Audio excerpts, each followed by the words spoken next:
നമസ്കാരം, very good morning. 24-ന്റെ എല്ലാ പ്രിയപ്പെട്ട പ്രേക്ഷകർക്കും പുതിയൊരു വാർത്താ പ്രഭാതത്തിലേക്ക് സ്വാഗതം. ഇന്ന് ജൂൺ 16, മിഥുനം 2, ചൊവ്വാഴ്ചയാണ്. അപ്പോൾ എല്ലാ പ്രേക്ഷകർക്കും ഒരു നല്ല ദിവസം ആശംസിക്കുകയാണ്.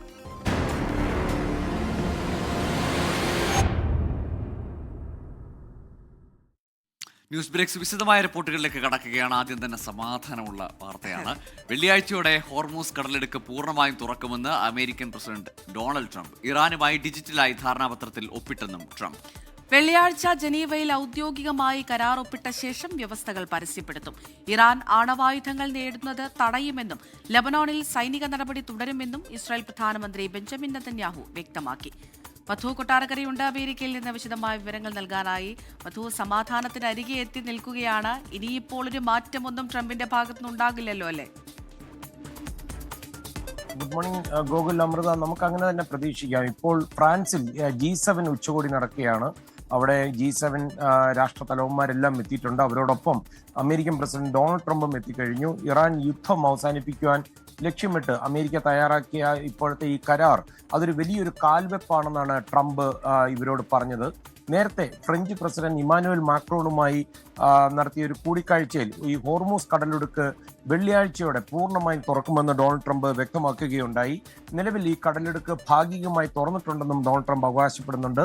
എന്നാൽ ഈ ഗതാഗതം പൂർവ്വസ്ഥിതിയിലാകുവാൻ ഏതാണ്ട് 30 ദിവസമെങ്കിലും എടുക്കുമെന്നാണ് ഇതുമായി ബന്ധപ്പെട്ടുള്ള ഉദ്യോഗസ്ഥർ പറയുന്നത്. നിലവിൽ പ്രതിദിനം ഏതാണ്ട് ഒരു 25 കപ്പലുകൾ മാത്രമാണ് ഇപ്പോൾ കടന്നു പോകുന്നത്. ഇത് വൈകാതെ 40 മുതൽ 50 വരെയായി വർദ്ധിപ്പിക്കുമെന്നും കാര്യങ്ങൾ വളരെ വേഗം പഴയപടിയാകുമെന്നുള്ളൊരു പ്രതീക്ഷയാണ് ഈ മേഖലയിലുള്ളവർ പ്രതീക്ഷിക്കുന്നത്. ഈ ഹോർമൂസ് ട്രാൻസിറ്റിലെ ടോളുകൾ ഇറാൻ ഏർപ്പെടുത്തിയായിരുന്നു. അത് ഇപ്പോൾ അവർ നടത്തില്ല എന്ന് ഈ കരാറിന്റെ ഭാഗമായിട്ട് പറയുന്നുണ്ട്. എന്നാൽ ചില സർവീസ് ചാർജുകൾ ഈടാക്കുമെന്ന് ഇറാൻ വിദേശകാര്യ മന്ത്രാലയ വക്താവ് ഇസ്മയിൽ ബഗായി ഇന്ന് പറഞ്ഞു. എന്നാൽ ഇത് എന്തൊക്കെയാണ് ഈ സർവീസിൽ ഉൾപ്പെടുത്തിയിരിക്കുന്നതെന്ന് ഇറാൻ കൃത്യമായിട്ട് ഒരു വിവരങ്ങളൊന്നും പുറത്തു വിട്ടിട്ടില്ല.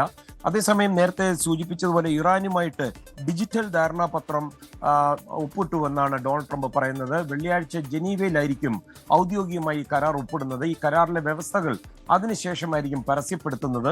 അതേസമയം ഇറാനിയൻ തുറമുഖങ്ങൾക്ക് മേലെയുള്ള നിയന്ത്രണങ്ങൾ അതുവരെ തുടരുമെന്നാണ് അമേരിക്കൻ സൈന്യം മുന്നറിയിപ്പ് നൽകുന്നത്.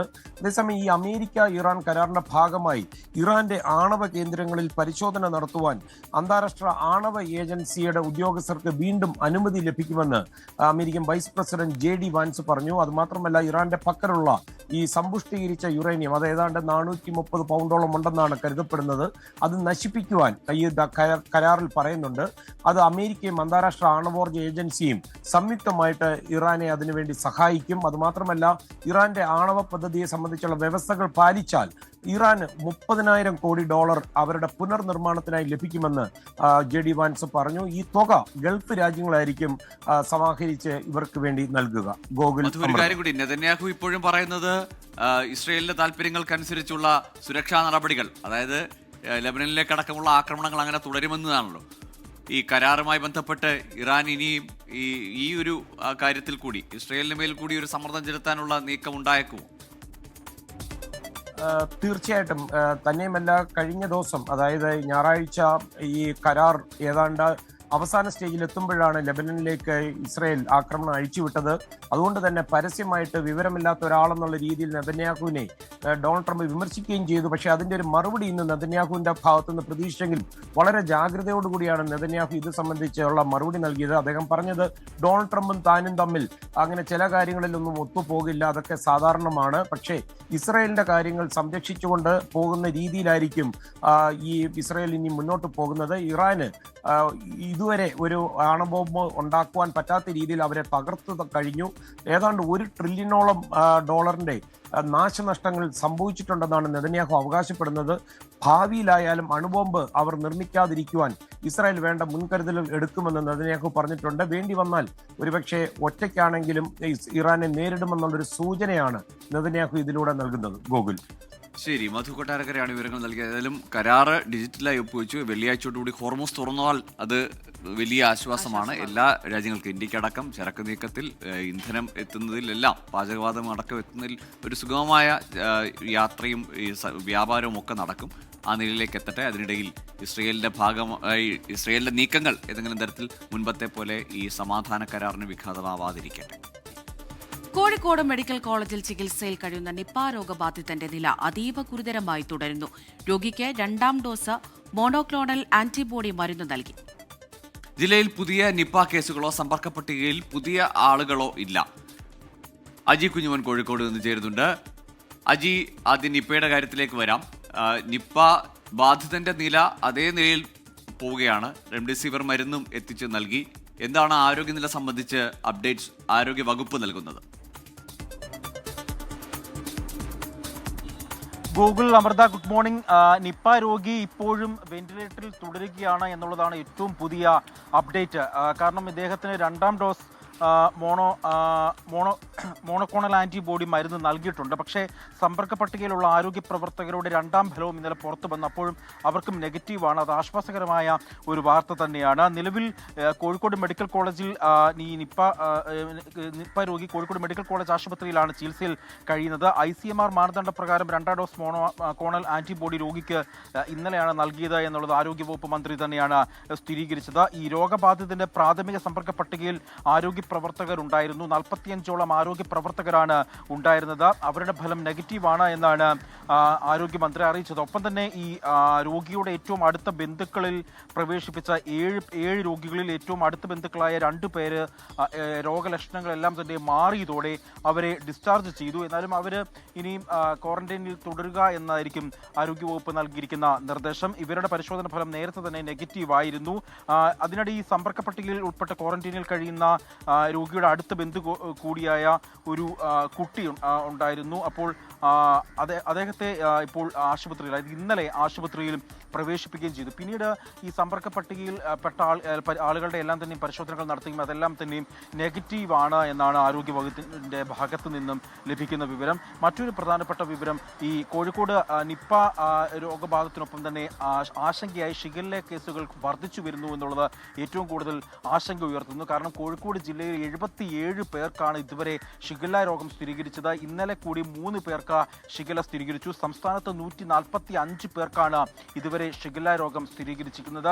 ഷിഗല്ലയുടെ ആശങ്കയുമുണ്ട്. പ്രത്യേകിച്ച് ഷിഗല്ല നിലവിൽ അത് മാവൂർ, ഒപ്പം തന്നെ കുന്നമംഗലം, പെരുവയൽ പ്രദേശങ്ങളിലൊക്കെ തന്നെയായിരുന്നു ആദ്യ തവണ റിപ്പോർട്ട് ചെയ്തത്. അത് ആ മേഖലകളിൽ തന്നെ ഉണ്ട് എന്നുള്ളതാണ് ഏറ്റവും ആശങ്കാകരമായ കാര്യം. അതുമാത്രമല്ല, പുറത്തുനിന്ന്, അതായത് ഒരു അതിഥി തൊഴിലാളിക്ക്, മധ്യപ്രദേശിൽ നിന്ന് വന്ന ഒരു അതിഥി തൊഴിലാളിക്ക് ഡയേറിയയും സ്ഥിരീകരിച്ചിട്ടുണ്ട്.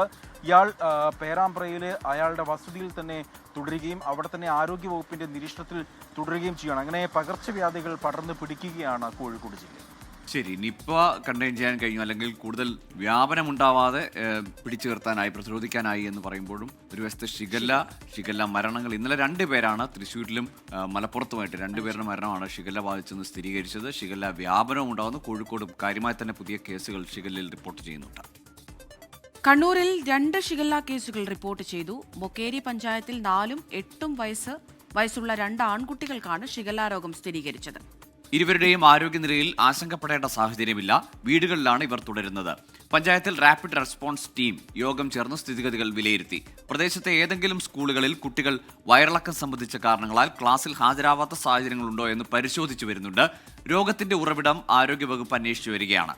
ശുദ്ധമല്ലാത്ത കുടിവെള്ളം, ഭക്ഷണം, ശുചിത്വമില്ലാത്ത കൈകൾ എന്നിവയിലൂടെയാണ് ഷിഗല്ല പകരുന്നത്. ഈ സാഹചര്യത്തിൽ ഇതു സംബന്ധിച്ച് ജാഗ്രത പാലിക്കണമെന്ന് ജില്ലാ medical officer doctor KC Sachin അറിയിച്ചു. തിരുവിതാംകൂർ ദേവസ്വം ബോർഡിലെ സ്ഥലം മാറ്റങ്ങൾ പുനഃപരിശോധിക്കും. അസിസ്റ്റന്റ് കമ്മീഷണർ തസ്തികയിലേക്ക് നടന്ന സ്ഥലം മാറ്റം ഇന്ന് നടക്കുന്ന ദേവസ്വം ബോർഡ് യോഗത്തിൽ ചർച്ച ചെയ്യും. സ്ഥലം മാറ്റത്തിൽ അതൃപ്തി പ്രകടിപ്പിച്ച ദേവസ്വം മന്ത്രി K മുരളീധരൻ ബോർഡ് പ്രസിഡന്റിന് കത്ത് നൽകിയിരുന്നു. റിനു ശ്രീധറുണ്ട് തിരുവനന്തപുരത്ത് നിന്ന്. Rinu, good morning.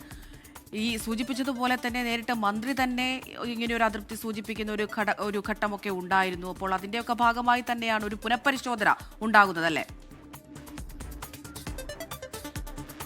Good morning Amrita. Gokul, Thiruvithamkoor Devaswom ബോർഡിലെ അഡ്മിനിസ്ട്രേറ്റീവ് ഓഫീസർ അതുപോലെ തന്നെ അസിസ്റ്റന്റ് കമ്മീഷണർ തസ്തികയിലേക്ക് സ്ഥലം മാറ്റം വന്നതാണ്. ഈ സ്ഥലം മാറ്റ ലിസ്റ്റിനെതിരെയാണ് ഇപ്പോൾ നിലവിലൊരു ആക്ഷേപം ഉയർന്നിരിക്കുന്നത്. ദേവസ്വം ബോർഡ് വകുപ്പ് മന്ത്രി തന്നെ ഇത് സംബന്ധിച്ച് ദേവസ്വം ബോർഡ് പ്രസിഡന്റിന് കത്ത് നൽകുന്ന ഒരു സാഹചര്യമുണ്ട്. അതുകൊണ്ട് തന്നെ ഈ ലിസ്റ്റിലൊരു മാറ്റം ഉണ്ടാകുമെന്നാണ് പ്രതീക്ഷിക്കുന്നത്. ഇന്ന് 11:30 തിരുവനന്തപുരത്തെ തിരുവിതാംകൂർ ദേവസ്വം ബോർഡ് ആസ്ഥാനത്ത് യോഗം നടക്കുന്നുണ്ട്. ഈ യോഗത്തിൽ ഈ ലിസ്റ്റ് അസാധുവാക്കാനും അല്ലെങ്കിൽ ഏതെങ്കിലും തരത്തിൽ മാറ്റുവാനുമുള്ള ഒരു തീരുമാനത്തിലേക്ക് പോകും എന്ന് തന്നെയാണ് നമ്മൾ മനസ്സിലാക്കുന്നത്. CPM നേതാക്കളെ അല്ലെങ്കിൽ CPM-ന്റെ ഈ സംഘടനയുമായി ബന്ധപ്പെട്ട നേതാക്കൾക്കാണ് ഈ കൂടുതലും സ്ഥലമാറ്റം ലഭ്യമായിരിക്കുന്നത് എന്നുള്ളതാണ്. കോൺഗ്രസിന്റെ സംഘടനയിലെ നേതാക്കൾക്കടക്കം അല്ലെങ്കിൽ പ്രവർത്തകർക്കടക്കം ഈ സ്ഥലമാറ്റം നൽകിയില്ല എന്നുള്ള ആരോപണമാണ് ഏറ്റവും പ്രധാനമായി ഉയർന്നു വന്നത്. ഒപ്പം സ്വർണ്ണപ്പാളി കേസിൽ വിജിലൻസ് അല്ലെങ്കിൽ അന്വേഷണ സംഘം SIT ചോദ്യം ചെയ്ത ഈ സ്വർണ്ണപ്പാളി ചെമ്പുപാളി എന്ന് എഴുതി ചേർത്ത ഉദ്യോഗസ്ഥന് വരെ സ്ഥലം മാറ്റം നൽകിയിരിക്കുന്നു. അങ്ങനെ ഒരു കാരണവശാലും മാനദണ്ഡപ്രകാരം നൽകാൻ പാടില്ല എന്നുള്ളതാണ്. ഏതെങ്കിലും തരത്തിലുള്ള വിജിലൻസ് കേസോ മറ്റേതെങ്കിലും തരത്തിലുള്ള കേസോ നിലനിൽക്കുന്നവർക്ക് സ്ഥലം മാറ്റം നൽകാൻ പാടില്ല എന്നാണ്. എന്തായാലും നിലവിൽ ഇപ്പോൾ ഈ മേജർ ക്ഷേത്രങ്ങൾ, വലിയ വരുമാനമുള്ള ക്ഷേത്രങ്ങളിലേക്ക് വലിയ അടിപിടിയാണ് ഈ ഉദ്യോഗസ്ഥരായി എത്തുന്നതിന് വേണ്ടി. അത്തരത്തിലുള്ള ഒരു ഇടപെടൽ നടക്കുകയും CPM നേതാക്കൾക്ക് കൂടുതൽ സ്ഥലം മാറ്റങ്ങൾ ലഭിക്കുകയും ചെയ്തു എന്നുള്ളതാണ് നിലവിൽ വരുന്ന വിവരങ്ങൾ. എന്തായാലും ദേവസ്വം ബോർഡ് വകുപ്പ് മന്ത്രി തന്നെ കത്ത് നൽകിയ പശ്ചാത്തലത്തിൽ ഈ സ്ഥലമാറ്റ ഉത്തരവ് സ്റ്റേ ചെയ്യുവാനുള്ളൊരു തീരുമാനത്തിലേക്ക് പോകുമായിരിക്കും. എന്തായാലും ഇന്നത്തെ യോഗത്തിൽ ആ ഒരു തീരുമാനം ഉണ്ടാകും. ഗോകുലാമൃത. ശരി, ഇന്നലെ അതിരൂക്ഷമായ പ്രതികരണമാണ് K. മുരളീധരൻ നടത്തിയത്. ഈ സ്വർണ്ണക്കൊള്ള കേസുമായി ബന്ധപ്പെട്ട ആളുകൾക്ക് ഉന്നത സ്ഥാനത്തെ കൊണ്ടുവന്നാൽ ബോർഡിന് കൂടി അതിൽ പങ്കുണ്ടെന്ന് കണക്കാക്കേണ്ടി വരും എന്ന തരത്തിലുള്ള പ്രതികരണം വന്നു. അത് ഇന്നത്തെ ദേവസ്വം ബോർഡ് യോഗത്തിൽ എന്താവും തീരുമാനങ്ങളിൽ ഈ സ്ഥലമാറ്റത്തിൽ മാറ്റങ്ങൾ ഉണ്ടാവുമോ എന്നതാണ് കണ്ടറിയേണ്ടത്. റിനു ശ്രീധരാണ് വിവരങ്ങൾ നൽകിയത്. CMR ലെക്സാലോജിക് സാമ്പത്തിക ഇടപാടിൽ ചോദ്യം ചെയ്യൽ നടപടി തുടർന്ന് ED. CMRL അധികൃതർ ഇന്നും ചോദ്യം ചെയ്യലിന് ഹാജരാകും. ഇന്നലെ ശശിധരൻ കർത്തയുടെ മകളെ ചോദ്യം ചെയ്തിരുന്നു. നാളെയാണ് പ്രതിപക്ഷ നേതാവ് പിണറായി വിജയന്റെ മകളും എക്സാലോജിക് ഉടമയുമായ വീണ ടിയോട് ഹാജരാകാൻ ആവശ്യപ്പെട്ടിട്ടുള്ളത്. കൊച്ചിയിൽ നിന്ന് വിപിൻ C. വിജയൻ ചേരുന്നുണ്ട് വിവരങ്ങളുമായി. Vipin, good morning. നാളെയാണ് വീണ ടി എത്തേണ്ടത്. മുമ്പൊരിക്കൽ അവധി ചോദിച്ചു, അത് നൽകി. ഇനി എന്താവും? വീണ ടിയുടെ ഭാഗത്തു നിന്ന് നാളെ തന്നെ ഹാജരാകാൻ സാധ്യതയുണ്ടോ? ഇന്നലെ ശശിധരൻ കർത്തയുടെ മകനെ വിളിപ്പിച്ചിരുന്നെങ്കിലും വന്നത് മകളാണ്. ഇന്ന് ആരൊക്കെയാണ് ഈ CMRലുമായി ബന്ധപ്പെട്ട് ഹാജരാകാൻ സാധ്യതയുള്ളത്? Good morning Gokul, Amrita. Veena T 2 ആഴ്ചത്തെ അവധിയായിരുന്നു EDയുടെ മുൻവശം ചോദിച്ചിരുന്നു എങ്കിലും 5 ദിവസത്തെ അവധി മാത്രമാണ് നൽകിയിട്ടുള്ളത്. നാളെ ഹാജരാകാനാണ് ആവശ്യപ്പെട്ടിട്ടുള്ളത്. പ്രധാനമായും ഈ എക്സാലോജിക് CMRL സാമ്പത്തിക ഇടപാട് ഏത് തരത്തിലുള്ളതായിരുന്നു, എന്ത് സേവനമാണ് ലഭിച്ചത് എന്നുള്ള ചോദ്യത്തിനാണ് പ്രധാനമായും ഉത്തരം വേണ്ടത്. അതിനുള്ള രേഖകളൊക്കെ തന്നെ അഡ്വക്കേറ്റ് മുഖേന താൻ സമർപ്പിച്ചിട്ടുണ്ട്. താൻ ഇപ്പോൾ ശാരീരികമായിട്ടുള്ള ചില അവശതകൾ കാരണം വൈകുന്നു എന്നുള്ളതായിരുന്നു. പക്ഷേ നേരിട്ട് നാളെ തന്നെ ഹാജരാകണം എന്നുള്ള നിർദ്ദേശമാണ്, അത്തരത്തിലുള്ളൊരു സമൻസ് ആണ് EDയുടെ ഭാഗത്ത് നിന്ന് വീണ ടിക്ക് അയച്ചിട്ടുള്ളത്. ഇനി നാളെ വരുമോ അല്ലെങ്കിൽ മറ്റെന്തെങ്കിലും ഒരു ഒഴിവ് പറയുമോ എന്നുള്ളത് തന്നെയാണ് ഏറ്റവും പ്രധാനമായിട്ടുള്ള കാര്യം. മറ്റൊന്ന്, ഈ CMRLലെ അധികൃതർ ഓരോ ആളുകളായിട്ട് അവർക്ക് 9 പേർക്കാണ് നോട്ടീസ് അയച്ചിരുന്നത്. ഓരോ ആളുകളായിട്ട് EDക്ക് മുൻപിൽ എത്തുകയാണ്. ഇന്നലെ ഈ പറഞ്ഞതുപോലെ തന്നെ ശശിധരൻ കർത്തയുടെ മകൻ ശരൺ എസ് കർത്തയ്ക്കായിരുന്നു സമൻസ് അയച്ചിരുന്നത്. ശരൺ എസ് കർത്തയോടാണ് വരാൻ പറഞ്ഞിരുന്നത്. പക്ഷേ അദ്ദേഹവും ഈ പറഞ്ഞതുപോലെ തന്നെ മറ്റൊരു ദിവസത്തേക്ക് അവധി ചോദിച്ചിരിക്കുകയാണ്. ഒരു പക്ഷേ ഇന്ന് ഹാജരാകാനുള്ളൊരു സാധ്യത നിലനിൽക്കുന്നു. മകൾ ഷൈബി എസ് കർത്തയെയാണ് ഇന്നലെ ചോദ്യം ചെയ്തത്. ഏകദേശം 8 മണിക്കൂർ നീണ്ട ഒരു ചോദ്യം ചെയ്യലായിരുന്നു. ഈ CMRLന്റെ സഹോദര സ്ഥാപനമായിട്ടുള്ള നിപുണ ഇന്റർനാഷണൽ ആയി ബന്ധപ്പെട്ടുള്ള ചില ക്രമക്കേടുകൾ നടന്നിട്ടുണ്ട്. അതായിരുന്നു കൂടുതലായും ചോദിച്ചറിഞ്ഞത്. ഈ കഴിഞ്ഞ ദിവസങ്ങളിലൊക്കെ നമുക്കറിയാവുന്ന പോലെ ഏകദേശം 12ഓളം സ്ഥലത്ത് എൻഫോഴ്സ്മെന്റ് ഡയറക്ടറേറ്റിന്റെ പരിശോധന നടന്നിരുന്നു. ഈ പരിശോധനയുമായി ബന്ധപ്പെട്ട് കളമശ്ശേരിയിലുള്ള നിപുണ ഇന്റർനാഷണലിന്റെ ഓഫീസിലും പരിശോധന നടത്തുകയും ചില രേഖകൾ കണ്ടെത്തുകയും ചെയ്തിട്ടുണ്ട്. ആദായ നികുതി വകുപ്പിന്റെ കയ്യിൽ നിന്നും ഏകദേശം 197 കോടി രൂപയോളം വെട്ടിപ്പ് നടത്തി എന്നുള്ളതായിരുന്നു പ്രാഥമികമായിട്ടുള്ളൊരു കണ്ടെത്തൽ. ഇതിൽ കുറച്ചുകൂടി വ്യക്തത നേടുക, ഇതിൽ ഇവർക്ക് പറയാനുള്ള കാര്യങ്ങളെല്ലാം തന്നെ കേൾക്കുക, അത് മനസ്സിലാക്കുക എന്നുള്ളത് തന്നെയാണ് ED ഉദ്ദേശിക്കുന്നത്. അപ്പോൾ ശശിധരൻ കർത്ത, മകൻ ശരൺ എസ് കർത്തയെ ഒക്കെ തന്നെ അടുത്ത ദിവസങ്ങളിലായി ഹാജരാകേണ്ടതുണ്ട്. ഒരു പക്ഷേ ഇന്ന് തന്നെ കൂടുതൽ CMRLന്റെ ഉദ്യോഗസ്ഥരും അതിൻ്റെ ഉടമകളും ഒക്കെ എത്താനുള്ള സാധ്യത ഇപ്പോൾ തെളിഞ്ഞു നിൽക്കുകയാണ്. എല്ലാവരും തന്നെ കൊച്ചിയിലെ ED ആസ്ഥാനത്ത് ഹാജരാകാൻ തന്നെയാണ് നിർദ്ദേശിക്കുകയും ചെയ്തിരിക്കുന്നത്. ഗോകുൽ, അമൃത. വിപിൻ C. വിജയനാണ് വിവരങ്ങൾ നൽകിയത് കൊച്ചിയിൽ നിന്ന്. കാലിഫോർണിയയിൽ അമേരിക്കൻ വ്യോമസേനയുടെ B-52 ബോംബർ വിമാനം തകർന്നു വീണു. 8 പേർ മരിച്ചതായി റിപ്പോർട്ടുകൾ. എഡ്വേർഡ്സ് വ്യോമതാവളത്തിൽ നിന്ന് പറന്നുയർന്ന ഉടനെയാണ് അപകടം. മധു കൊട്ടാരക്കര നൽകും വിശദാംശങ്ങൾ. ഗുഡ് മോർണിംഗ് അഗൈൻ മധു കൊട്ടാരക്കര. എന്താണ് ഈ അപകടത്തിന് പിന്നിൽ? ഗോകുൽ, അമൃത, അപകടത്തിന്റെ പിന്നിൽ എന്താണെന്ന് അറിയത്തില്ല. പക്ഷേ അല്പം മണിക്കൂറുകൾക്ക് മുമ്പാണ് തെക്കൻ കാലിഫോർണിയയിലെ മരുഭൂമിയിൽ അവിടെ എഡ്വേർഡ്സ് എയർഫോഴ്സ് ബേസ് ഉണ്ട്. അവിടെയാണ് ഈ അമേരിക്കൻ വ്യോമസേനയുടെ ഈ B-52 സ്ട്രാറ്റോഫോർട്രസ് വിമാനം അപകടത്തിൽപ്പെട്ടത്. ഇത് ടേക്ക് ഓഫിന് തൊട്ടു പിന്നാലെ ഈ വിമാനം താഴേക്ക് പതിക്കുകയാണെന്നായിരുന്നു നമുക്ക് ലഭിക്കുന്ന റിപ്പോർട്ടുകൾ. വിമാനത്തിൽ ഉണ്ടായിരുന്നത് മൊത്തം 8 ജീവനക്കാരാണ്. ഇവര് മരിച്ചതായിട്ട് പിന്നീട് എയർഫോഴ്സ് ബേസ് അധികൃതർ തന്നെ സ്ഥിരീകരിക്കുകയും ചെയ്തിട്ടുണ്ട്. ആണവായുധങ്ങളും അതുപോലെ പരമ്പരാഗത ബോംബുകളും ഒക്കെ വഹിക്കാൻ ശേഷിയുള്ള 8 എഞ്ചിനുകളുള്ള ഒരു ജെറ്റ് വിമാനമായിരുന്നു ഇത്. ഇത് ഒരു പതിവ് പരീക്ഷണ പറക്കലായിരുന്നു നടന്നത്. അതിന്റെ ഇടയിലാണ് തകർന്നു വീണത്. അപകട സ്ഥലത്ത് അടിയന്തര രക്ഷാപ്രവർത്തനം ഇപ്പോൾ പുരോഗമിച്ചുകൊണ്ടിരിക്കുകയാണ്. ഈ വിമാനം തകരാനുണ്ടായ കാരണം ഇപ്പോൾ വ്യക്തമല്ല. പക്ഷേ ഇത് സംബന്ധിച്ചുള്ള അന്വേഷണത്തിന് വ്യോമസേന ഉത്തരവിട്ട് കഴിഞ്ഞിട്ടുണ്ട്. ഈ വിമാനത്തിലുണ്ടായിരുന്ന മുഴുവൻ ആൾക്കാരെയും കണ്ടെത്താനുള്ള നടപടികൾ ഇപ്പോൾ പുരോഗമിച്ചുകൊണ്ടിരിക്കുകയാണെന്നാണ് നമുക്ക് ലഭിക്കുന്ന വിവരം. ഇത് പ്രമുഖ വിമാന കമ്പനിയായ ബോയിങ് ആണ് രൂപകൽപ്പന ചെയ്തത്. ദീർഘദൂര സബ്സോണിക് വിമാനമാണ് ഈ B-52. അത് മാത്രമല്ല, കാലങ്ങളായിട്ട് അമേരിക്കൻ വ്യോമസേനയുടെ തന്ത്രപ്രധാനമായിട്ടുള്ള ഈ ബോംബർ നിരയുടെ ശരിക്കും പറഞ്ഞ ഒരു നെടുതൂണായി പ്രവർത്തിക്കുന്ന ഈ വിമാനങ്ങളാണെന്നാണ് അവരുടെ സൈനിക വൃത്തങ്ങളിൽ നിന്ന് നമുക്ക് ലഭിക്കുന്നത്. ഈ B-52 വിമാനത്തിന് 50,000 അടി വരെ ഉയരത്തിൽ പറക്കുവാനുള്ള ശേഷിയുണ്ട്. അത് മാത്രമല്ല, ഈ ക്ലസ്റ്റർ ബോംബുകൾ ഉൾപ്പെടെ വൻ ആയുധ ശേഖരം ഈ വഹിക്കുവാൻ ഇതിന് സാധിക്കും. അത് മാത്രമല്ല, ലോകത്തെ തന്നെ ഏറ്റവും ചെലവേറിയ പോർ വിമാനങ്ങളിൽ ഒന്നാണ് ഈ B-52. ഗോകുൽ, അമൃത. ശരി, മധു കൊട്ടാരക്കരയാണ് വിശദാംശങ്ങൾ നൽകിയത് അമേരിക്കയിൽ നിന്ന്. ശബരിമല സ്വർണ്ണക്കൊള്ള കേസിൽ പ്രതിയായ എ പത്മകുമാറിനെ സസ്പെൻഡ് ചെയ്യാനുള്ള പത്തനംതിട്ട ജില്ലാ കമ്മിറ്റി തീരുമാനം CPIM സംസ്ഥാന നേതൃത്വം പരിശോധിക്കും. അച്ചടക്ക നടപടിക്ക് മേൽക്കമ്മിറ്റിയുടെ അംഗീകാരം വേണമെന്ന സംഘടനാ നടപടിക്രമം അനുസരിച്ചാണ് വിഷയം പരിശോധനയ്ക്ക് വരിക. പത്മകുമാറിനെ പാർട്ടിയിൽ നിന്ന് പുറത്താക്കണമെന്ന ആവശ്യം ഉയർന്നിട്ടും നടപടി സസ്പെൻഷനിൽ ഒതുങ്ങിയത് വിമർശന വിധേയമായിട്ടുണ്ട്. ആത്മകഥയിൽ തുറന്നു പറച്ചിലുകൾ നടത്തുമെന്ന പത്മകുമാറിന്റെ ഭീഷണിയാണ് പുറത്താക്കലിൽ നിന്ന് പാർട്ടിയെ പിന്തിരിപ്പിച്ചതെന്നാണ് ആക്ഷേപം.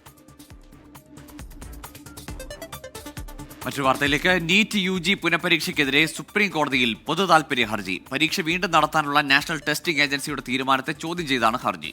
ചീഫ് ജസ്റ്റിസ് സൂര്യകാന്ത് അധ്യക്ഷനായ ബെഞ്ച് നാളെ കേസ് പരിഗണിക്കും. ചോദ്യപേപ്പർ നൽകാമെന്ന വാഗ്ദാനമോ വ്യാജ വെബ്സൈറ്റോ ശ്രദ്ധയിൽപ്പെട്ടാൽ അറിയിക്കണമെന്ന് NTA അറിയിച്ചു. വനിത വിജിയുണ്ട് ഡൽഹിയിൽ നിന്ന്. വനിത, ഈ പുനഃപരീക്ഷയ്ക്കെതിരെ സുപ്രീം കോടതിയിൽ ഹർജി വന്നിരിക്കുന്നു. ഈ ഹർജിയിലെ ആവശ്യം എന്താണ്? വിവരങ്ങൾ എന്തൊക്കെ ലഭ്യമാണ്?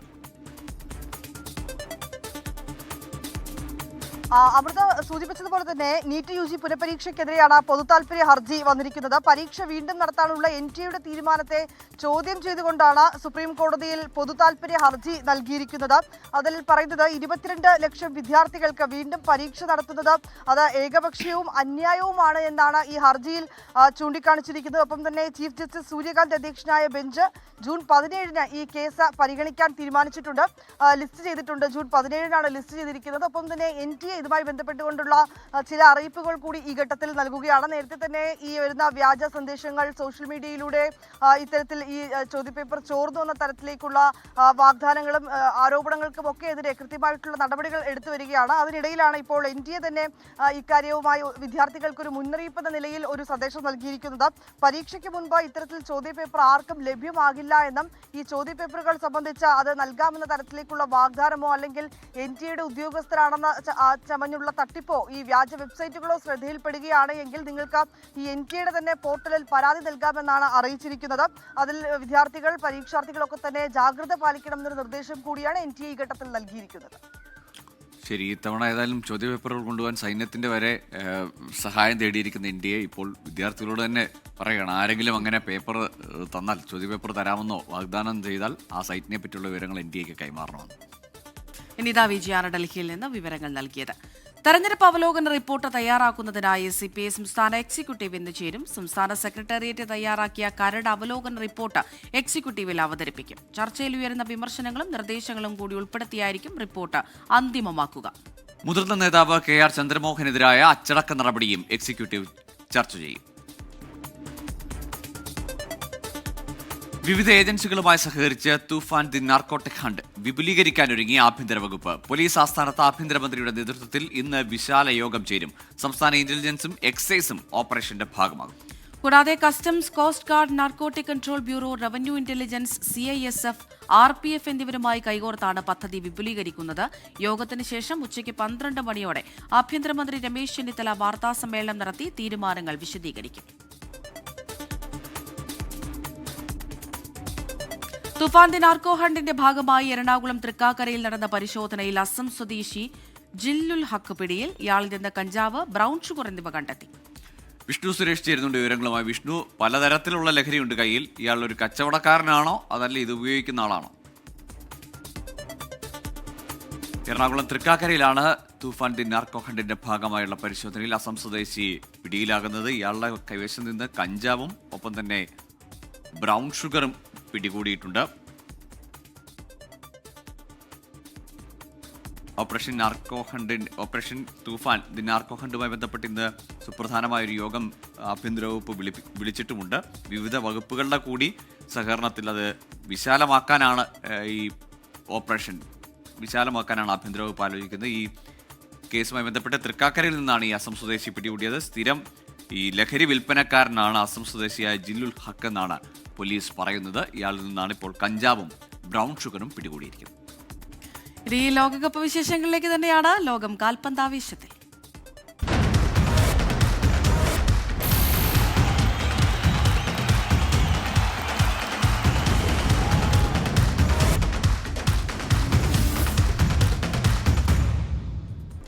ഫിഫ ലോകകപ്പിൽ മുൻ ചാമ്പ്യന്മാരായ ഫ്രാൻസിന് ഇന്ന് ആദ്യ പോരാട്ടം. രാത്രി 12:30 നടക്കുന്ന കളിയിൽ സെനഗലാണ് എതിരാളികൾ. ഇന്ത്യൻ സമയം നാളെ പുലർച്ചെ 3:30 നോർവേ ഇറാഖിനെ നേരിടും. 2018 ചാമ്പ്യന്മാർ, 2022 റണ്ണേഴ്സപ്പ്. തുടർച്ചയായ 3ാം ലോകകപ്പിലും ഫൈനൽ ലക്ഷ്യമിട്ടുള്ള ഫ്രഞ്ച് പടയോട്ടത്തിന് തുടക്കമാവുന്നു.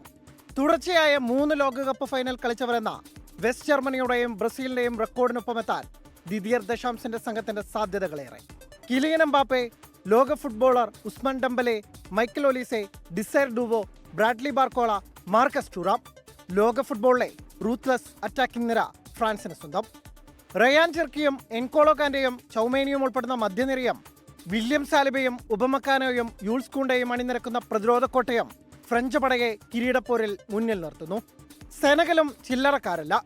ആഫ്രിക്കൻ വൻകരയുടെ ജേതാക്കളെന്ന പട്ടം ഫെഡറേഷൻ തിരിച്ചെടുത്തെങ്കിലും ഏത് വമ്പന്മാരെയും അടിച്ചിടാൻ മിടുക്കരാണ് സാദിയോ മാനയും സംഘവും.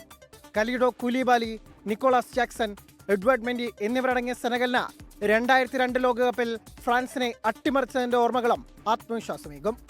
28 വർഷത്തെ ഇടവേളയ്ക്ക് ശേഷം ലോകകപ്പിനെത്തുന്ന നോർവേയുടെ എതിരാളികൾ 40 വർഷം കഴിഞ്ഞെത്തുന്ന Iraq. Erling Haaland, Martin Odegaard, Alexander Sorloth എന്നിവരുൾപ്പെടുന്ന നോർവേ യോഗ്യതാ റൗണ്ടിലെ പോലെ ഗോളടിച്ചു കൂട്ടിയാൽ ഇറാഖ് കനത്ത നാശം നേരിടേണ്ടി വരും. World cup desk 24.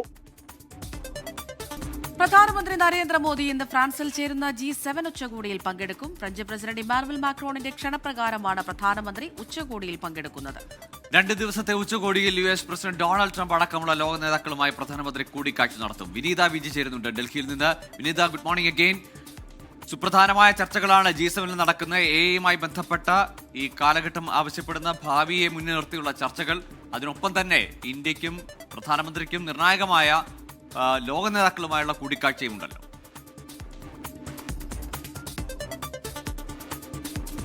തീർച്ചയായും ഗൂഗിൾ സൂചിപ്പിച്ചതുപോലെ തന്നെ പ്രധാനമന്ത്രിക്ക് വിപുലമായിട്ടുള്ള സ്വീകരണമൊക്കെയാണ് ഫ്രാൻസിൽ ലഭിച്ചിട്ടുണ്ടായിരുന്നത്. ഏറ്റവും നിർണായകമായിട്ടുള്ള ചില കൂടിക്കാഴ്ചകളൊപ്പം തന്നെ ഇരു രാജ്യങ്ങളും തമ്മിലുള്ള ഉഭയകക്ഷി ബന്ധം കൂടുതൽ ശക്തമാക്കുന്നതുമായി ബന്ധപ്പെട്ടുകൊണ്ടുള്ള ചർച്ചകളൊക്കെ ഈ കൂടിക്കാഴ്ചയിൽ ഉണ്ടാകുമെന്ന് തന്നെയാണ് നമ്മൾ പ്രതീക്ഷിക്കുന്നത്. പ്രധാനമന്ത്രി നരേന്ദ്രമോദി ഇന്ന് ഫ്രാൻസിൽ ചേരുന്ന G7 ഉച്ചകോടിയിലാണ് അദ്ദേഹം പങ്കെടുക്കുക. ഫ്രഞ്ച് പ്രസിഡന്റ് ഇമാനുവൽ മാക്രോണിന്റെ ക്ഷണപ്രകാരമാണ് അദ്ദേഹം ആ പരിപാടിയിൽ ഈ ഉച്ചകോടിയിൽ പങ്കെടുക്കുന്നത്. 2 ദിവസത്തെ ഉച്ചകോടിയിൽ US പ്രസിഡന്റ് ഡൊണാൾഡ് ട്രംപ് അടക്കമുള്ള ലോക നേതാക്കളുമായി അദ്ദേഹം കൂടിക്കാഴ്ച നടത്തും. ഒരുപക്ഷെ രാജ്യം ഏറ്റവും കൂടുതൽ ഉറ്റുനോക്കുന്നതും അതുതന്നെയാണ്. US പ്രസിഡന്റുമായിട്ടുള്ള പ്രധാനമന്ത്രിയുടെ ആ ഒരു കൂടിക്കാഴ്ച തന്നെയാണ്. ഏതൊക്കെ വിഷയങ്ങൾ ആ കൂടിക്കാഴ്ചയിൽ ചർച്ചയാകുന്ന ഉൾപ്പെടെയുള്ള കാര്യങ്ങൾ ആകാംക്ഷയോടെ കൂടി തന്നെയാണ് രാജ്യം ഉറ്റുനോക്കുന്നത്. ഒപ്പം തന്നെ 7 അംഗരാജ്യങ്ങളുള്ള നേതാക്കൾക്ക് പുറമെ യൂറോപ്യൻ യൂണിയനെ പ്രതിനിധീകരിച്ച യൂറോപ്യൻ കൗൺസിൽ പ്രസിഡന്റും യൂറോപ്യൻ കമ്മീഷൻ പ്രസിഡന്റും ഈ ഉച്ചകോടിയിൽ പങ്കെടുക്കുന്നുണ്ട്. വികസന ഐക്യദാർഢ്യത്തിനായിട്ടുള്ള അന്താരാഷ്ട്ര പങ്കാളിത്തം, സന്തുലിതവും സുസ്ഥിരവുമായിട്ടുള്ള സാമ്പത്തിക വളർച്ച പുനരുജ്ജീവിപ്പിക്കൽ, ഒപ്പം തന്നെ ആർട്ടിഫിഷ്യൽ ഇന്റലിജൻസ്, സുരക്ഷയും വ്യാപനവും അടക്കമുള്ള വിഷയങ്ങളൊക്കെ ഈ ഉച്ചകോടിയിൽ ചർച്ചയാകും. ഒപ്പം ഇന്ത്യയും മറ്റു രാജ്യങ്ങളുമായിട്ടുള്ള ഉഭയകക്ഷി ബന്ധം കൂടുതൽ ശക്തമാക്കുന്നതുമായി ബന്ധപ്പെട്ടുകൊണ്ടുള്ള നിർണായകമായിട്ടുള്ള കൂടിക്കാഴ്ചകളും ഇന്നുണ്ടാകുമെന്നാണ് അറിയുന്നത്. ഗോകുൽ. ശരി വിനീത, ഏതായാലും G7 ഉച്ചകോടി, അതിനൊപ്പം തന്നെ വിവിധ ലോകരാജ്യങ്ങളിലെ പ്രതിനിധികളുമായും രാഷ്ട്രത്തലവന്മാരുമായുള്ള പ്രധാനമന്ത്രിയുടെ ചർച്ചകളും ഒക്കെ ഇനിയുള്ള ദിവസങ്ങളിൽ നടക്കും. KSRTCയിലെ പ്രിയദർശിനി പദ്ധതിയിൽ ആദ്യ ദിനം സഞ്ചരിച്ച സ്ത്രീകളുടെ എണ്ണവും കളക്ഷൻ കണക്കുകളും ഇന്ന് പുറത്തുവരും. പദ്ധതിയിൽ സർക്കാരിനെതിരെ പ്രതിപക്ഷം വിമർശനം കടുപ്പിക്കുന്ന സാഹചര്യത്തിൽ ഇന്ന് കൂടുതൽ പ്രതികരണങ്ങൾക്കും സാധ്യതയുണ്ട്. ആദ്യഘട്ടം എന്ന നിലയിൽ ഓർഡിനറി ബസ്സുകളിൽ പദ്ധതി നടപ്പാക്കുന്ന പശ്ചാത്തലത്തിൽ ഓർഡിനറി ബസ്സുകളുടെ എണ്ണം കുറയ്ക്കുകയും സിറ്റി ഫാസ്റ്റുകളുടെ എണ്ണം കൂട്ടുകയും ചെയ്തെന്നാണ് പ്രതിപക്ഷത്തിന്റെ പ്രധാന ആരോപണം. ജോലി ചെയ്യുന്ന സ്ത്രീകൾക്ക് പദ്ധതി ഗുണം ചെയ്യും, എന്നാൽ ചില ആശങ്കകളുണ്ട്. ഓർഡിനറി ബസ്സിൽ മാത്രമാണ് നിലവിൽ സൗജന്യം. അങ്ങനെയായിരുന്നില്ല UDF പ്രഖ്യാപിച്ചിരുന്നത് എന്നുമാണ് കേരളത്തിലെത്തിയ CPIM പോളിറ്റ് ബ്യൂറോ അംഗം ബൃന്ദ കാരാട്ട് പ്രതികരിച്ചത്. സൗജന്യ യാത്ര പ്രഖ്യാപിച്ചത് സ്വാഗതാർഹമെന്നും പ്രഖ്യാപിച്ചപ്പോൾ എല്ലാ ബസ്സുകളിലും സൗജന്യ യാത്ര എന്നായിരുന്നെങ്കിലും ഇപ്പോൾ ഓർഡിനറിയിൽ മാത്രം പരിമിതപ്പെടുത്തുകയും ഓർഡിനറി ബസ് സിറ്റി ഫാസ്റ്റ് ബസ്സായി നാമകരണം ചെയ്യുകയും ചെയ്യുന്നത് ശരിയല്ലെന്നാണ് മുൻമന്ത്രി KK ശൈലജ പ്രതികരിച്ചത്. കേന്ദ്ര വിദ്യാഭ്യാസ മന്ത്രി ധർമ്മേന്ദ്ര പ്രധാന്റെ രാജി ആവശ്യപ്പെട്ട് കോക്രോച്ച് ജനതാ പാർട്ടി നടത്തുന്ന പ്രതിഷേധം ഇന്ന് നാഗ്പൂരിൽ വൈകിട്ട് 4 മണിക്ക് സംവിധാൻ സ്ക്വയറിലാണ് പ്രതിഷേധം. CJP സ്ഥാപകൻ അഭിജിത് ദീപ്കയുടെ നേതൃത്വത്തിലാണ് പ്രതിഷേധ പരിപാടി. നീറ്റ് പരീക്ഷ നടക്കാനിരിക്കുന്നതിനാൽ വിദ്യാർത്ഥികൾ സമരത്തിന്റെ ഭാഗമാകണമെന്ന് നിർബന്ധമില്ലെന്ന് കൂട്ടായ്മ അറിയിച്ചു. ജയ്പൂരിൽ ഇന്നലെ നടന്ന പ്രതിഷേധ പരിപാടിക്കിടെ അഭിജിത് ദീപ്കയ്ക്ക് നേരെ കയ്യേറ്റം നടന്നിരുന്നു.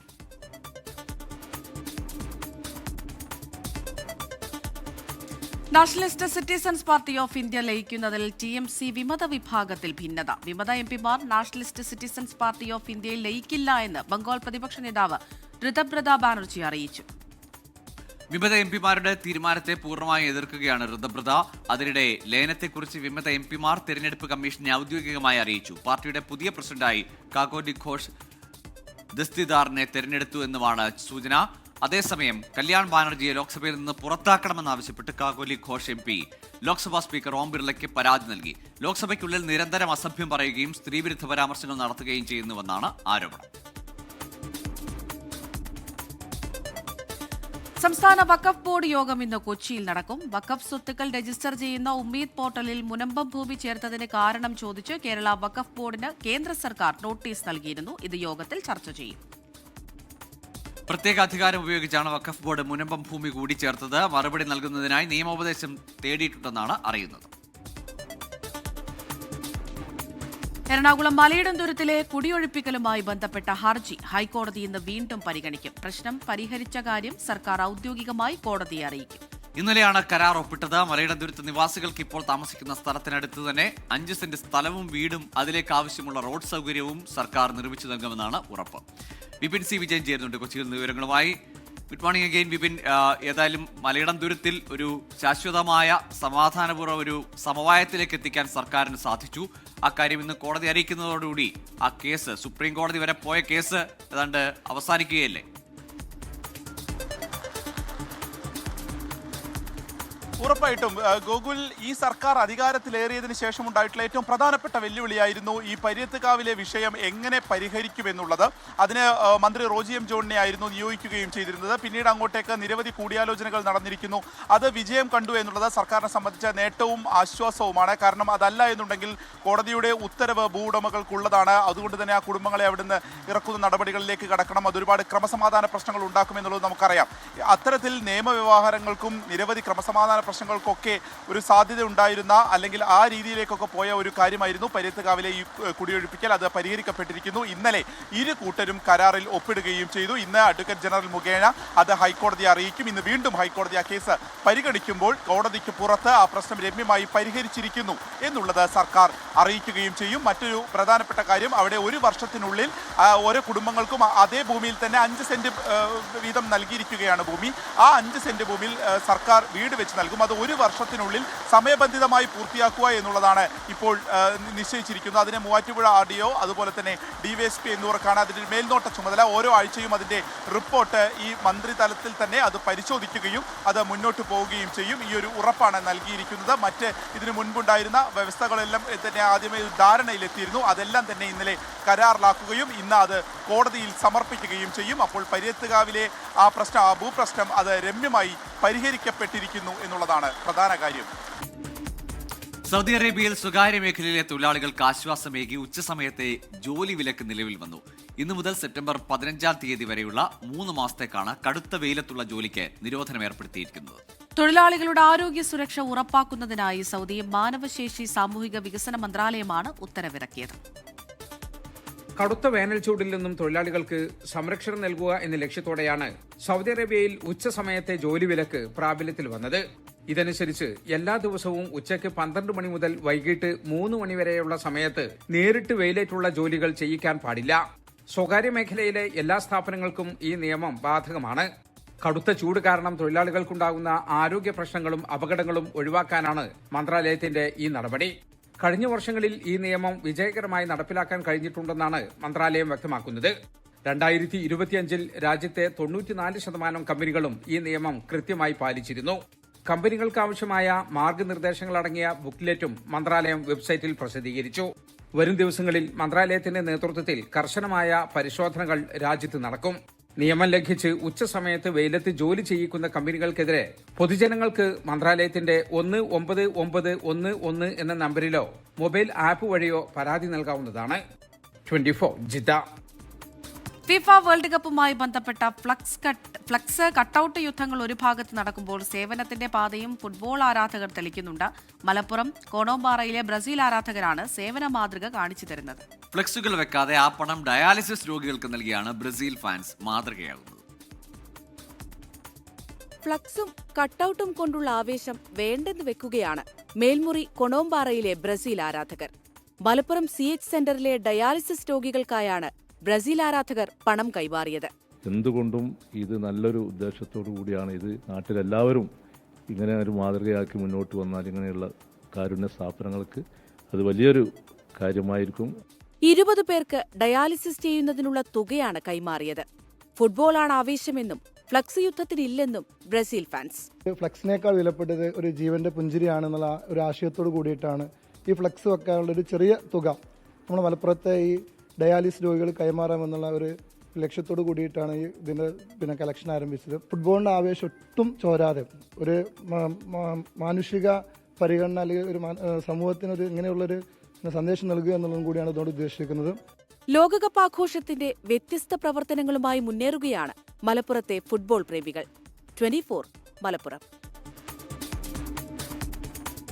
കൂറ്റൻ ഫ്ലെക്സ് ബോർഡുകളിൽ മാത്രം ഒതുങ്ങുന്നതല്ല കൊല്ലം കുണ്ടറക്കാരുടെ ഫുട്ബോൾ ആരാധന. മാസങ്ങളെടുത്ത് ഇഷ്ടം കൊണ്ട് വളർത്തിയെടുത്ത താടിയിൽ പോലും ലോകകപ്പ് ആവേശം നിറയ്ക്കുകയാണ് കുണ്ടറക്കാർ. ഇഷ്ട ടീമുകളുടെ പതാക താടിയിൽ കളർ ചെയ്ത ഫുട്ബോൾ പ്രേമികളാണ് നാട്ടിൽ ഇപ്പോൾ ട്രെൻഡ്. ഇത് സണ്ണി പേരയം സ്വദേശിയാണ്. കട്ട അർജന്റീന ഫാൻ. ഇഷ്ട ടീമായ അർജന്റീനയുടെ പതാകയുടെ നിറം താടിക്ക് നൽകിയതോടെ കഴിഞ്ഞ ലോകകപ്പ് കാലത്ത് സണ്ണി നാട്ടിൽ താരമായിരുന്നു. അർജന്റീന ലോക കിരീടത്തിൽ മുത്തമിട്ടതോടെ സണ്ണിയുടെ താടിയെ മെസ്സിപ്പടയുടെ ഭാഗ്യചിഹ്നമായി കുണ്ടറക്കാർ വാഴ്ത്തി. അതോടെ ഇത്തവണയും സണ്ണി താടിയിൽ കളറടിച്ചു. കപ്പ് ഭദ്രമാക്കുകയാണ് ഇത്തവണത്തെ ലക്ഷ്യം. എല്ലാവരും ഫ്ലെക്സ് അടിക്കുകയും ബോർഡ് വയ്ക്കുകയൊക്കെ ചെയ്യും. അപ്പോൾ എനിക്ക് തോന്നി ഒരു വെറൈറ്റി ആയിട്ട് മോഡൽ ചെയ്യണം. അങ്ങനെ ഫിദൂസിൽ വന്ന് അർജന്റീനയുടെ കളർ അടിച്ചു. അപ്പോൾ ഇപ്രാവശ്യവും ഇന്നും ഞാൻ കളർ ചെയ്തിരിക്കുകയാണ്. നമ്മൾ തന്നെ അർജന്റീന കപ്പെടുത്തിരിക്കും. ഇത്തവണ പക്ഷെ സണ്ണിക്ക് എതിരാളിയുണ്ട്. കട്ടയ്ക്ക് കട്ട നിൽക്കാനായിരുന്നു സുഹൃത്തും പോർച്ചുഗൽ ആരാധകനുമായ ലിജോയുടെ തീരുമാനം. ലിജോയും അങ്ങനെ തന്റെ താടിയിൽ പോർച്ചുഗൽ പതാകയുടെ വർണ്ണങ്ങൾ പൂശി. കപ്പിക്കൊല്ലം CR7 തൂക്കുമെന്നാണ് ലിജോയുടെ ആത്മവിശ്വാസം. പോർച്ചുഗലിന്റെ നല്ലൊരു കടുത്ത ആരാധന ആയതുകൊണ്ട് കൂടി ഞങ്ങൾ രണ്ടും ഇവിടെ വന്ന് അവരവരായിട്ടുള്ള ഫ്ലാഗുകൾ ഞങ്ങൾ മുന്നോട്ട് കൊണ്ടുപോകാൻ വേണ്ടിയിട്ട് ഞങ്ങൾ അടിച്ചു. യൂറോ കപ്പ് ഞങ്ങൾ എടുത്തു, ലോകകപ്പ് ഞങ്ങൾ എടുത്തിരിക്കും. കുണ്ടറ മുക്കടയിലെ ഫിദൂസ് ഫാമിലി സലൂണാണ് ലിജോയുടെയും സണ്ണിയുടെയും ഫുട്ബോൾ ആവേശത്തിന് വർണ്ണങ്ങൾ പകർന്നത്. ആരാധകരുടെ ആവശ്യപ്രകാരം താടിക്ക് ഇഷ്ടനിറം നൽകും. കുണ്ടറയിലെ ഫുട്ബോൾ ആവേശത്തിന്റെ ട്രെൻഡാണ് ഇപ്പോൾ ഈ കളർഫുൾ താടികൾ. 24 കൊല്ലം.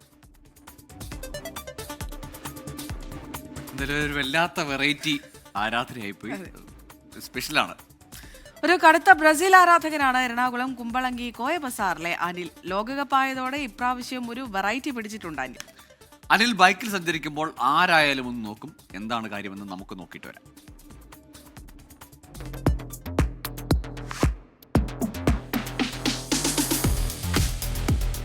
ചങ്കിലുള്ള ബ്രസീലിനെ ബൈക്കിലേക്കും പകർത്തി കാനറി അനിൽ. അനിലിന് ഫുട്ബോളും ടീം ബ്രസീലും കളി മാത്രമല്ല, ജീവിതത്തിന്റെ ഭാഗം തന്നെയാണ്. കഴിഞ്ഞ 5 ലോകകപ്പുകളിലായി പ്രിയ ടീമിനോടുള്ള സ്നേഹം ഈ ബൈക്കിലേക്ക് നോക്കിയാൽ കാണാം. പെട്രോൾ ടാങ്കിൽ ഇതാ നെയ്മർ.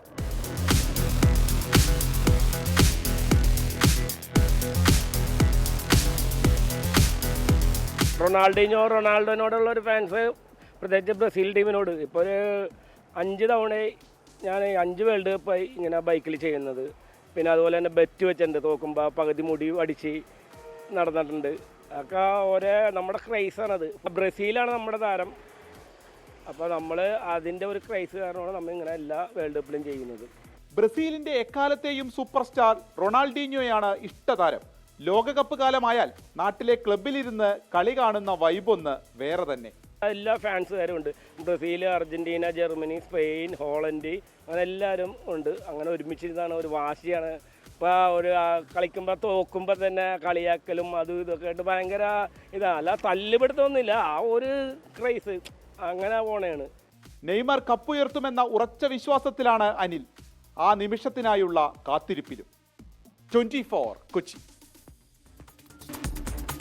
ഇപ്പോൾ വരുന്ന വാർത്തയിലേക്കാണ്. നീറ്റ് പുനഃപരീക്ഷ നീട്ടിവെക്കണമെന്നാവശ്യപ്പെട്ട വിദ്യാഭ്യാസ മന്ത്രാലയത്തിനും NTA-യ്ക്കും നിവേദനം നൽകി വിദ്യാർത്ഥികൾ. 1 മാസത്തേക്ക് പരീക്ഷ നീട്ടിവെക്കണം എന്നാണ് ആവശ്യം. വിനീത വിജിയുണ്ട് ഡൽഹിയിൽ നിന്ന് വിവരങ്ങളുമായി. വിനീത, ഇനി 5 ദിവസം കൂടെ ഉള്ളൂ, ഞായറാഴ്ചയാണ് പരീക്ഷ നടക്കേണ്ടത്. എന്തുകൊണ്ടാണ് വിദ്യാർത്ഥികൾ ഇങ്ങനെ ഒരു ആവശ്യം ഈ 5 ദിവസം മാത്രം ബാക്കി നിൽക്കെ ഉന്നയിക്കുന്നത്?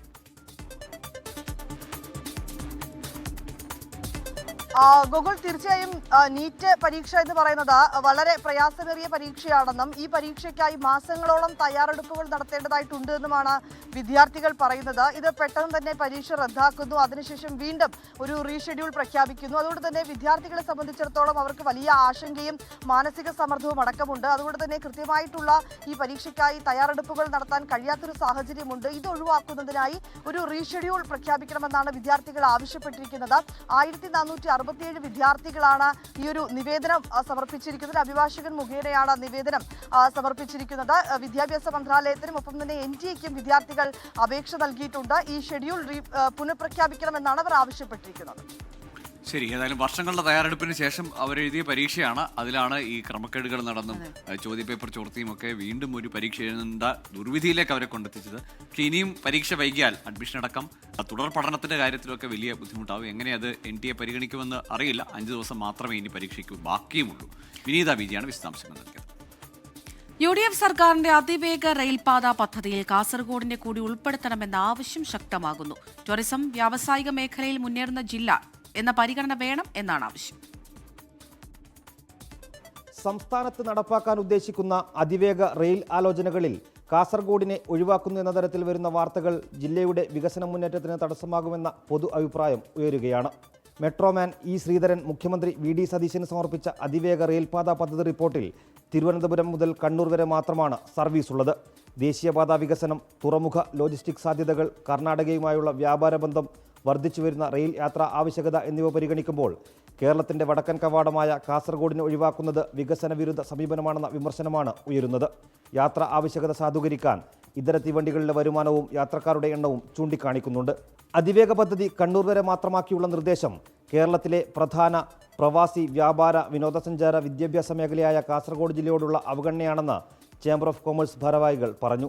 2900% ടൂറിസത്തിൽ 4 വർഷങ്ങൾക്ക് ഉള്ളിൽ കാസർഗോഡ് വർധന രേഖപ്പെടുത്തിയത്. മറ്റൊന്ന് വ്യാവസായികമായിട്ടുള്ള പുരോഗതി 350% നമ്മൾ വ്യാവസായികമായും പുരോഗതി കൈവരിച്ചിട്ടുണ്ട്. അപ്പോൾ ഇത്രമാത്രം ഒരു പുരോഗതിയിലേക്ക് ലീപ്പ് ചെയ്യുന്ന ഒരു പ്രദേശത്തെ എങ്ങനെയാണ് വിസ്മരിക്കാൻ കഴിയുക സെമി ഹൈ സ്പീഡ് റെയിൽവേയുടെ പേരിൽ? വന്ദേ ഭാരത് എക്സ്പ്രസിന്റെ കാര്യത്തിൽ കാസർഗോഡിന്റെ പ്രാധാന്യം റെയിൽവേ കണക്കുകളിൽ തന്നെ വ്യക്തമാണ്. ഔദ്യോഗിക കണക്കുകൾ പ്രകാരം കാസർഗോഡ് തിരുവനന്തപുരം വന്ദേഭാരത് എക്സ്പ്രസ് രാജ്യത്ത് ഏറ്റവും കൂടുതൽ യാത്രക്കാരുള്ളതും ഏറ്റവും കൂടുതൽ ഒക്യുപ്പൻസി രേഖപ്പെടുത്തിയതുമായ സർവീസുകളിൽ ഒന്നാണ്. അതായത് ഇത്രയും വലിയ യാത്രാ ആവശ്യകതയും വരുമാന സാധ്യതയുമുള്ള ജില്ലയെ അതിവേഗ റെയിൽ പദ്ധതിയിൽ ഒഴിവാക്കുന്നത് ന്യായീകരിക്കാൻ ആവുന്നതല്ലെന്ന് വ്യക്തം. 24 കാസർഗോഡ്. തന്നെ ഹൃദ്രോഗിയാക്കിയ പരിസ്ഥിതി മലിനീകരണത്തിനെതിരെ സൈക്കിൾ സവാരി കൊണ്ട് മറുപടി പറയുകയാണ് ഹരിയാന സ്വദേശിയായ കുൽദീപ് ബിഷ്ണോയ്. സൈക്കിളിൽ സംസ്ഥാനങ്ങൾ കടന്ന് ഇന്ന് കേരളത്തിലെത്തിയ ഈ 26-കാരൻ്റെ ഏറ്റവും വലിയ ലക്ഷ്യം പ്രകൃതി സംരക്ഷണം തന്നെയാണ്.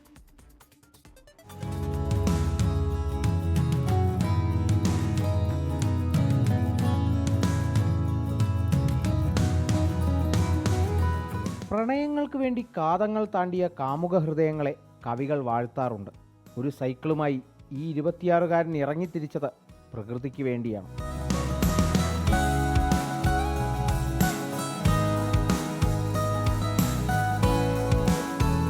വർഷം തുടങ്ങിയപ്പോൾ ചവിട്ടിത്തുടങ്ങിയ ഈ യാത്ര ഇന്ന് സംസ്ഥാനങ്ങൾ കടന്ന് നമ്മുടെ കൊച്ചു കേരളത്തിലെത്തുമ്പോൾ ഹൃദ്രോഗബാധിതനായ കുൽദീപ് ബിഷ്ണോയ് എന്ന ഈ ചെറുപ്പക്കാരൻ്റെ ലക്ഷ്യം ഇനി ഒരാളും ഇത്തരമൊരു ഹൃദയം പേറി ജീവിക്കരുത് എന്നതാണ്. And my heart rate is around 45-40, almost half of a normal person. Then I think it is because our environment is not so clean.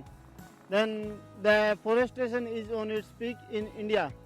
So I am spreading awareness about it. മനുഷ്യൻ വരുത്തിവെക്കുന്ന വിപത്തുകൾക്ക് അറുതി വരുത്താൻ മനുഷ്യന് മാത്രമേ കഴിയൂ. അതൊരു വിപത്താണെന്ന് തിരിച്ചറിയാത്തതും മനുഷ്യൻ്റെ ശാപമാണ്. ആ ചിന്തകളെ തിരുത്താൻ നിയോഗിക്കപ്പെട്ടവനാണ് ഈ 26-കാരനും. അത് ലോകത്തെ അറിയിക്കാനായി കുൽദീപ് യാത്ര തുടരുകയാണ്, പാതിമിടിക്കുന്ന ഹൃദയവുമായി. तेरे बिना हम जी नहीं सकते, तेरे बिना क्या वजूद मेरा. ये सब का सब पूरा सॉन्ग डेडिकेटेड है नेचर के लिए. अगर नेचर है तो हम है, और हम है तभी नेचर है. സൈക്കിൾ സവാരിയിലൂടെ പ്രകൃതി സംരക്ഷണത്തിലേക്കുള്ള ഒരു സന്ദേശം. അതാണ് കുൽദീപ് ബിഷ്ണോയുടെ ഈ സൈക്കിൾ സവാരി. ക്യാമറാമാൻ മനു ദാമോദരനൊപ്പം കാളിദാസൻ ദേവദത്തം, 24 വയനാട്.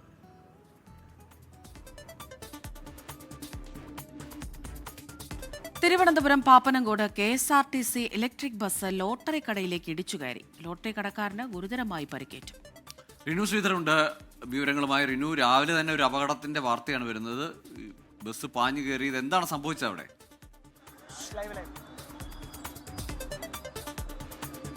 ഗോകുൽ 6:30 കൂടിയാണ് അപകടം ഉണ്ടാകുന്നത്. തിരുവനന്തപുരം പാപ്പനംകോട് KSRTC ഡിപ്പോയിൽ നിന്ന് പുറത്തേക്ക് വന്ന ഡ്യൂട്ടിക്കായി പുറത്തേക്ക് ഇറങ്ങിയ ഇലക്ട്രിക് ബസ്സാണ് അപകടത്തിൽപ്പെട്ടിരിക്കുന്നത്.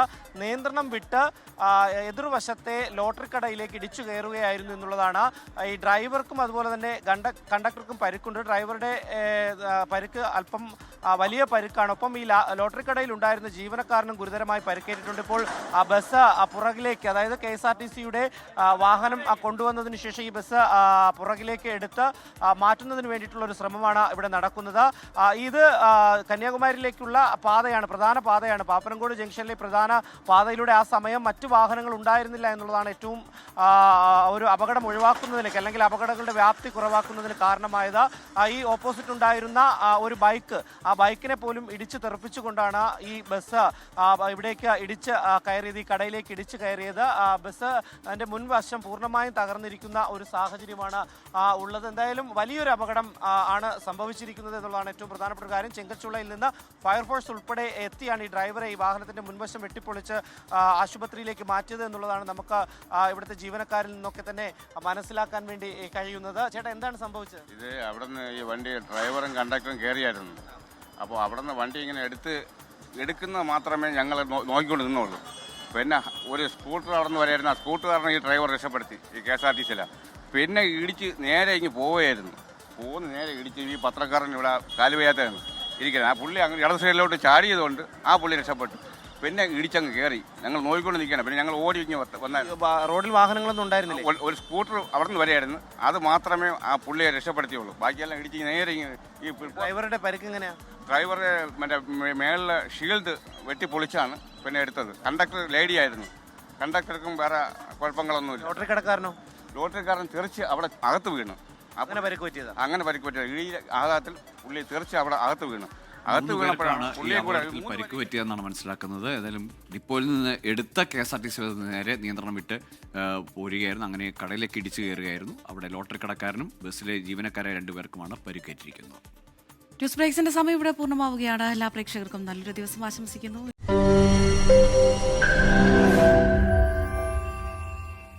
ലോകത്തെവിടെയായാലും ഏത് സമയത്തും 24 വാർത്തകളും ഓഗ്മെന്റഡ് റിയാലിറ്റി പാക്കേജുകളും എക്സ്പ്ലെയിനറുകളും വിശദമായി കാണാൻ ഞങ്ങളുടെ യൂട്യൂബ് ചാനൽ നിങ്ങൾക്ക് സബ്സ്ക്രൈബ് ചെയ്യാം.